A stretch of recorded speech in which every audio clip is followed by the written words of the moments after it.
Details on the hundreds of missing pets that we have been following for over a month now. Good evening and thank you for joining us. I'm Angelique Lizardi. Sean Mooney has the evening off.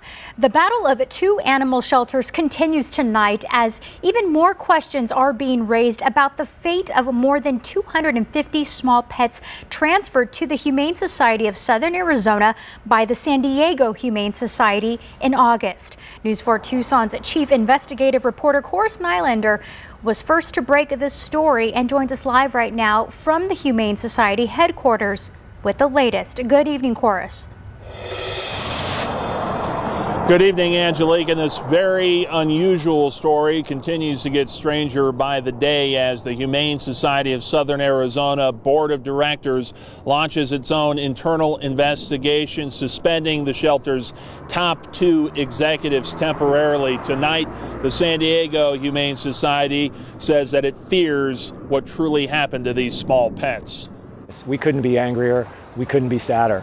What began as a partnership has turned into a feud between the San Diego and Southern Arizona Humane Societies. Brian Dari, Executive Vice President of SDHS, isn't holding back on the now growing lack of trust between the two humane societies. I think I share the concerns of most of the folks in the animal welfare community about this. I think the additional information that's come out doesn't look good, and I have very real concerns about the outcome of those animals. The 318 rabbits, hamsters, guinea pigs, and rats were transferred to HSSA August 7th to relieve capacity issues in San Diego. After nobody saw any promotions to adopt the pets online or elsewhere, questions started to get raised. HSSA CEO Steve Farley then announced the pets went to an unnamed family-run rescue near Phoenix and found loving homes. 62 were later brought back to Tucson and adopted out.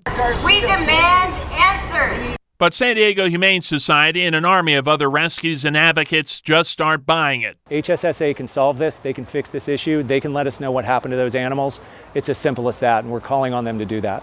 Over the weekend, it was announced that Farley and his chief programs officer, Christian Gonzalez, who drove the animals to their final destination, were suspended pending a third-party investigation. To be transparent, to find out if any of our policies were violated, to see if there's anything that we can do better. After repeated requests, newly hired communications director AJ Flick wouldn't arrange an interview with me today, but took time to speak with the NBC affiliate in San Diego. She maintained Farley's story that the animals were placed into homes. Many animal advocates have speculated the animals ended up as reptile food. Then reports emerged that the animals were transferred to a family-run organization with reptile breeding ties. She was directly questioned about those claims.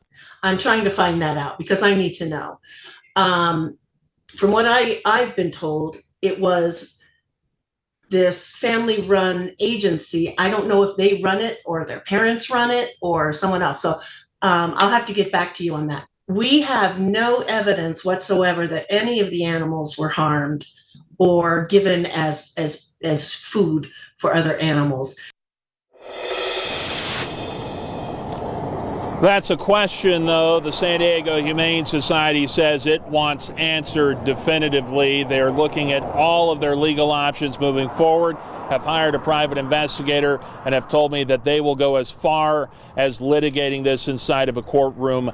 They want to know what happened to these pets. AJ Flick says that the board's investigation here should only take a few more days.